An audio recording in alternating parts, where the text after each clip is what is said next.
9 times One Piece made fans cry. Every great anime has those moments that bring a tear to your eye, right? So it's no surprise that One Piece does the same. That's why we're going to revisit some of the many moments that truly touch the heart. And just a heads up, some of your favorite characters are on this list. Let's be honest, anyone who has watched One Piece and says they never cried is definitely lying, right? It's inevitable because there are so many emotional stories that really hit us deep. So, just admit it, I won't judge. Oh, and a warning, there will be a lot of spoilers from the anime. Consider this your fair warning, okay? But don't worry, I'll try to keep everything in chronological order so that if you haven't watched it all, you can stop whenever you reach your limit in the series. But if you don't mind spoilers, then come with me and stay until the end. Deal? Now let's get started. Oh, and don't forget to subscribe to the channel, turn on the notifications and leave a like to support our project. Nami, the most heartbreaking plea for help. From the very beginning, Nami carried an invisible weight on her shoulders. She wasn't just a skilled thief or a genius navigator. She was a prisoner of a cruel fate, forced to deceive and betray in a desperate attempt to save those she loved. As a child, she witnessed the brutal murder of her adoptive mother, Belle-Mère, right before her eyes, executed by Arlong, simply because she refused to deny the existence of her daughters. From that moment on, the entire village fell under the rule of the fishmen, and Nami all alone decided to bear the burden of freeing them.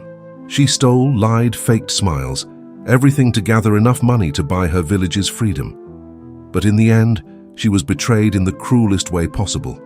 After everything she endured, after all her sacrifices, Arlong never intended to let her go. And then comes the moment that shatters every heart. Desperate and with no way out, Nami falls to her knees and starts stabbing her own skin, trying to erase with blood and pain the mark that chained her to Arlong. She cries, a mixture of rage and despair, until, at the peak of her suffering, she surrenders and asks for help. That's when Luffy, without a word, responds in the most powerful way possible. He kneels beside her, removes his straw hat, his most treasured possession, and gently places it on Nami's head. Then, without hesitation, without questions, without needing explanations, he stands up and marches toward Arlong Park. He didn't promise to help her. He simply decided that Nami would never suffer alone again. And in that moment, everything changed for her. Chopper, a promise born from pain. You might look at that adorable face and think Chopper had a light-hearted and fun journey, right? Well, nothing could be further from the truth. Chopper never truly belonged anywhere. He was born as an ordinary reindeer, but after eating a devil fruit, he was rejected by his own herd, who saw him as a monster. Desperate to find acceptance among humans, he suffered even more, hunted and beaten nearly to death. That's when he met the first person who saw him as more than just an abomination, Dr. Hiriluk. Eccentric, loud, and full of dreams, the pink-mustached doctor believed that no disease was without a cure and that sakura blossoms could heal even the most afflicted soul. And more importantly, he believed in the little Chopper. But fate was cruel. Hiriluk was dying, and Chopper, naive and full of hope, thought he could save him. He risked his own life to find a rare mushroom, braving the freezing cold, hunger, and even the hatred of humans. When he finally succeeded, he returned to his mentor with a bright smile, convinced he had cured him. But he didn't know. He didn't know that the skull symbol in the medical book meant poison. He didn't know that the moment Hiriluk took that remedy, his fate was already sealed. And then comes the scene that breaks every heart. Hiriluk, already aware that his time had run out, refused to let Chopper carry that burden. With a smile on his face, he told him he had never been happier in his life. And before any illness or poison could take him, he made his final decision. He blew up his own fortress, leaving this world with his dignity and dreams intact. And that was the moment Chopper made his promise. The promise to never be just a monster again, to become the greatest doctor in the world, to find the cure for any disease, because he never wanted to lose someone he loved ever again. Brook, the melody of loneliness. Brook wasn't just a musician. He was the last echo of a crew that refused to be forgotten. The Rumbar Pirates were more than just adventurers. They were a family bound by music and joy. During their journey, they encountered a small, lost whale named Laboon, who followed them faithfully as a dear friend. But the world was cruel, and the Grand Line was an unforgiving place. Knowing the dangers that lay ahead, they made a promise. They would leave Laboon behind in the care of Crocus and return for her one day. But that promise was never fulfilled. First, sickness took half of the crew. There was no cure, no escape. To protect the rest of their family, they said their goodbyes, knowing they would never see each other again. Even then, Brooke and the survivors pressed on, until fate proved even crueler. They were ambushed by enemy pirates, and despite winning the battle, they realized they were doomed. The enemy's weapons had been coated with poison. One by one, they began to fall. And that was when Brooke had one final idea. If they were fated to disappear, then they would leave this world the same way they had lived, singing, smiling, and ensuring their music would reach the only friend still waiting for them. With their last remaining strength, the Rumbar pirates picked up their instruments and played the song Laboon loved most, and one by one they fell silent. But not in suffering. They left this world with smiles on their faces, knowing their voices would echo beyond death. When the final note faded, Brooke was alone, or rather almost alone. His devil fruit allowed his soul to return, but the only thing left for him to find was a lifeless body and an empty ship. For 50 years, he wandered in complete solitude, accompanied only by music and the broken promise of a reunion. And that promise is what kept him going. Because even after losing everything, Brooke still had one last mission, to find Laboon and tell her that they had never forgotten her. Nico Robin, the cry of someone who was never allowed to live. Robin was never given the right to exist. Since childhood, she was hunted, humiliated, and treated like a monster. Her crime, knowing too much. She was born in O'Hara, an island of scholars dedicated to uncovering the truth. But the world does not accept the truth so easily.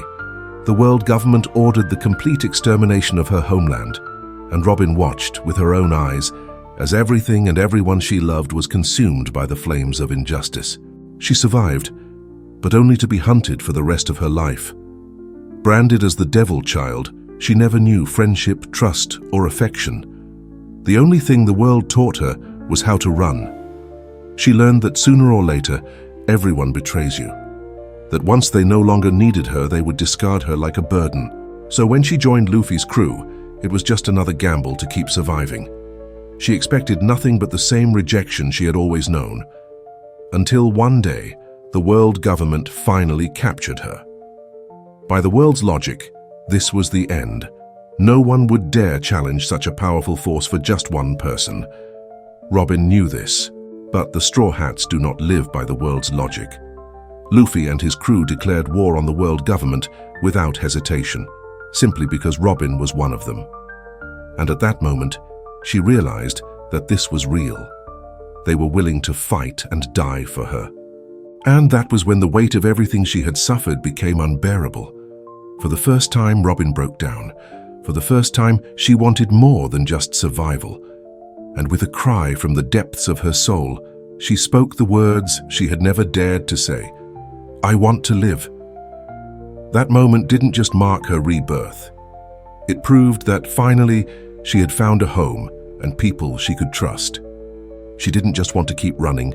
She wanted to be with them. She wanted to laugh, to dream, to have a place where she belonged. At that moment, Robin was reborn. Because after a lifetime of being nothing more than a shadow, for the first time, she was truly free. Going Merry, the companion who said goodbye. It might seem crazy to get emotional over a ship, but anyone who has watched One Piece knows exactly what it means to lose something that becomes more than just an object. The Going Merry wasn't just a vessel, it was a friend. Sailing with the Straw Hats through countless adventures, the Merry carried the crew across unknown seas, into the skies, and through their darkest moments. It became a part of their very soul, more than just a means of transport. It wasn't just a ship, it was a loyal companion. But like every hero, it had its limits. The Going Merry suffered severe damage, and despite its relentless efforts, there was no way to repair it anymore. Yet, like a true warrior, it fought to the very end, always rising again, always coming back. But the day finally came when there was no strength left to keep going. And then came the farewell that shattered us all. The Going Merry was burned at sea, with its sails engulfed in flames as it bid its final goodbye. Its last words were simple, yet utterly heartbreaking. "Thank you for taking care of me all this time. I was really happy." These words weren't just from a ship. They were the words of a friend, a crewmate who had lived and fought alongside them. Who could hold back tears hearing that? The pain of losing the Going Merry is the pain of losing a piece of yourself. If this didn't touch your heart, maybe nothing ever will. Because in the end, the Going Merry wasn't just a ship. It was a friend, a pillar of the crew who may have left, but left behind an eternal mark. Sabao de Archipelago, the most brutal defeat. The Saba de Arc starts like any other adventure, but it quickly spirals into one of the most desperate moments in One Piece. For the first time, Luffy and his crew aren't just at a disadvantage, they are completely defenseless. When an admiral arrives, the fight is no longer about winning or losing. There is no hope, there is no escape. One by one, the Straw Hats are erased from existence by Kuma, vanishing before Luffy's eyes as if they were never there. And then, he is alone. Luffy, the captain who always steered his crew forward, who always believed he could protect his friends, now finds himself on his knees, screaming in despair, utterly powerless against the cruel reality before him. This moment shatters Luffy like never before, because he didn't just lose, he was crushed, without even being able to put up a fight. He realizes that, as he is now, he will never be strong enough to protect the people he loves. And it is this pain that makes him understand. If he wants to continue his journey, he must become much stronger, or he will watch everything fall apart again. Ace and Whitebeard, the price of love and loyalty. If One Piece has taught us anything, it's that in many cases, death is just another obstacle. There's always a miracle, always something that can save the heroes. But not this time. Luffy's desperate search for Ace began with a fatal mistake, an error in judgment. Ace's pursuit of Blackbeard led to his capture, setting off a chain of events that would turn into a nightmare. What followed was an agonizing descent into Impel Down, where Luffy faced unimaginable trials, pushed beyond his limits and confronted horrors beyond belief, all for the chance to save his brother. But none of it was enough. The Marineford War unfolded before his eyes, an earth-shattering battle between Whitebeard, the greatest pirate in history, and the full force of the Navy. Hope seemed impossible. Yet, in the end, Ace's death struck like a fatal blow, shattering Luffy completely as he held his brother's lifeless body, drowning in unbearable grief. And then came the aftermath. Luffy, emotionally broken, collapsed into Jinbei's arms, unable to process the loss. The pain of losing Ace wasn't just about death.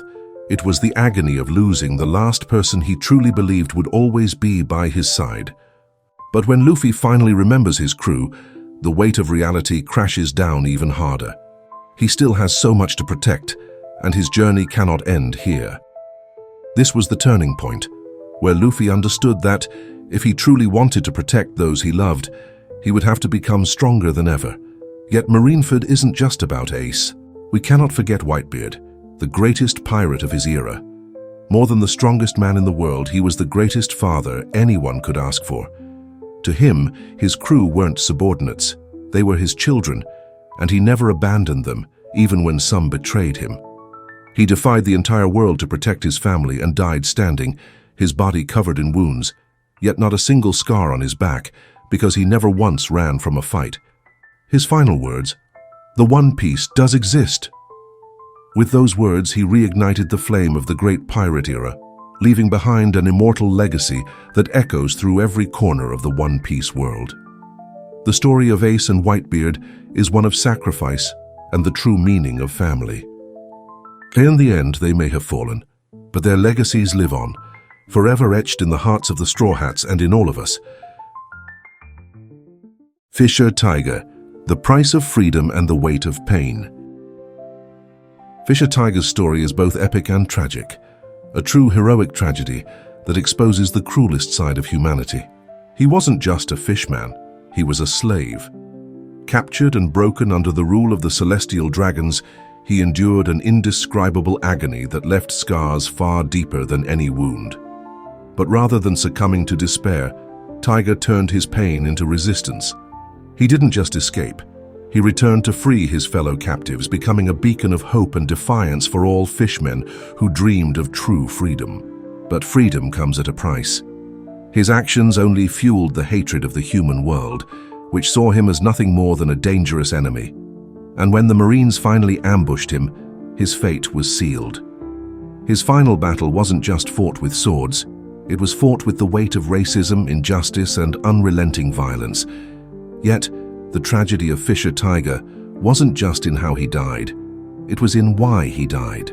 Even at death's door, he refused a transfusion of human blood, not because of pride, not because of arrogance, but because the trauma of slavery ran too deep.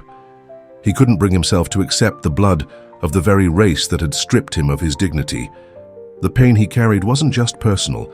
It was the suffering of his people, the humiliation of generations, the weight of an oppression that never truly let go. His death wasn't just a tragedy. It was a brutal reminder of the deep-seated hatred that divided humans and fishmen. He died fighting for freedom, but in the end, even his own heart was chained by the past. His story left a scar, not just on his people, but on the very soul of One Piece. Because Fisher Tiger didn't just die, he became a symbol of a struggle that never truly ends. Kazuki Oden, the pain of glory and the ultimate sacrifice. As if One Piece hadn't already shattered our hearts enough, the story of Kazuki Oden arrives to break us even further. Oden wasn't just a legendary samurai, he was a man with giant dreams. He longed to leave Wano and see the world beyond its borders, and when he finally did, he did it in the most epic way possible. First, he sailed with Whitebeard, and then he journeyed alongside Gol D. Roger himself, braving the most dangerous seas until he finally reached the last island, discovering the ultimate truth behind the One Piece. But despite everything he had seen, everything he had learned, Oden never forgot his homeland. He returned to Wano determined to open the country's borders, to bring his people the freedom they deserved. But when he came back, it was already too late. Orochi and Kaido had taken control, turning Wano into a land of oppression and suffering. Oden refused to stand by and watch, challenging Kaido head-on in a fight that shook the very land beneath them. He fought as an equal, defying the odds, but in the end, his honor and trust were used against him. He was betrayed, defeated in the dirtiest way possible, but Oden didn't break. For 5 long years he endured humiliation, mockery and disgrace, but he never gave up, because his fight was never about himself. It was always for his people.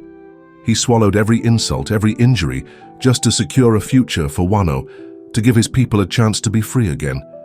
And then came his final moment, his execution, boiled alive in scorching oil, a death so brutal that it should have been the end of any man.